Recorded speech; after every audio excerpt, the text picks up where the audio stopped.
बस उनको था मेरा भगवान है, मेरा भगवान सर्वत्र है, वो मुझे बहुत प्यार कर रहा है, मेरी सुरक्षा भगवान कर रहा है। एक तपस्वी परीक्षा लेने के लिए चक्रवर्ती सम्राट महाराज अम्बरीश जी के पास जाता है, केवल इस बात से कि मैं तपस्या का धनी हूं, ये राजा होते हुए मेरे से भक्ति में कैसे बड़ा माना जा सकता है। परीक्षा के लिए गए और उनसे चूक हो गई। इतने महाभागवत को उन्होंने दोष ना होने पर दोषारोपण कर दिया, वो एक आगे कथा है लंबी, और कृत्या उत्पन्न कर दी। एक कदम पीछे नहीं हटे अम्बरीश जी, ऐसे ही खड़े रहे, क्योंकि उनको पता है मैं भगवान का हूं, सब में भगवान की सामर्थ्य है। अगर ये कृत्या का विधान भगवान ने किया मुझे नष्ट करने को, नष्ट कर सकती, अन्यथा नहीं। क्या हुआ? सुदर्शन चक्र प्रकट हो गया, कृत्या को नष्ट किया और दौड़ा करके पूरे त्रिभुवन में जलाया। दुर्वासा जी को मारा नहीं, क्योंकि वो भी भगवान के जन थे। हमें अगर भगवान पर विश्वास हो जाए और ये भावना हो जाए कि सब भगवान की शक्ति से संचलित है।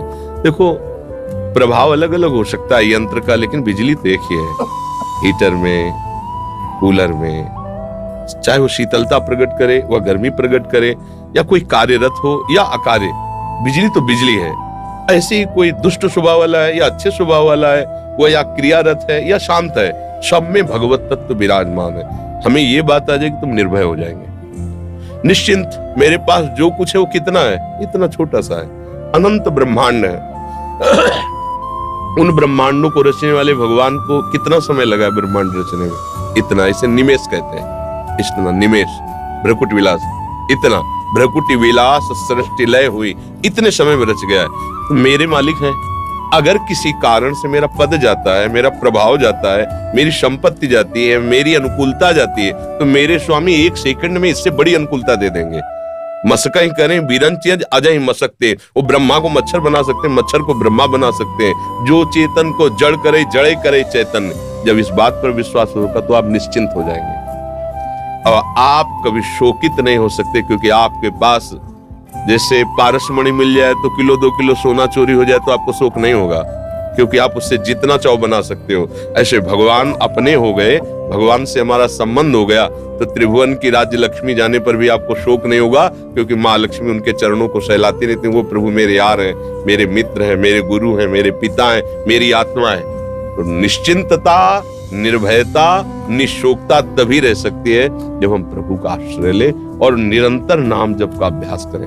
अंदर ही अंदर जो नाम आपको प्रिय हो वो स्मरण करते रहें और कभी दूसरे का अहित ना होने दें। भगवान ने जो आपको सेवा दी, जो आपको पावर दिया, वो भगवान का पावर है। आप उसका प्रयोग करके भगवान की पूजा कीजिए। अगर लगता है ये अधर्म है तो चाहे कोई मारे भले हमें, हम उसका साथ नहीं देंगे। अगर लगता है धर्म है तो चाहे कोई मारे हमें, हम उसका साथ नहीं छोड़ेंगे। इसमें भगवान प्रसन्न हो जाते हैं। भगवान धर्मो रक्षति रक्षता, जो धर्म की रक्षा करता है धर्म। अब अपने लोग क्या हो गए, हमारी बुद्धि जो है वर्तमान के सुख भोगों में इतना आसक्त हो गई कि इन सब बातों की तरफ, वो तो भगवान की आपके ऊपर कृपा है जो आप ये प्रश्न करके समझना चाहते हैं। नहीं, पदाधिकार और विषय सेवन और प्रगट में वर्तमान भोगों की बाहुल्यता में सुख बुद्धि, ये इस मार्ग की तरफ चलना ही नहीं चाहती। वर्तमान की प्रभुता में ही डूबी रहती है, फिर उसका भविष्य बहुत गिरा हुआ होता है। क्योंकि अगर हमारे सत आचरणों के प्रभाव से पद मिला है, सेवा मिली है, और अगर हमने सत आचरण अब संग्रह नहीं किए तो पूर्व के खत्म हो जाने के बाद हमारी गति खुद हम देख लेंगे कि हमारा निर्णय क्या होगा। ये टिकाऊ नहीं है, न ये शरीर टिकाऊ है, न ये पद टिकाऊ है, न ये संपत्ति टिकाऊ आपके पास जो है। ये कभी किसी और की थी, ये पद किसी और का था, कल किसी और का होगा। ये सृष्टि का क्रम है। आपको सेवा मिली है, सेवा कर लीजिए और स्वामी को प्रसन्न कर लीजिए, तो ऐसा पद मिलेगा जो कभी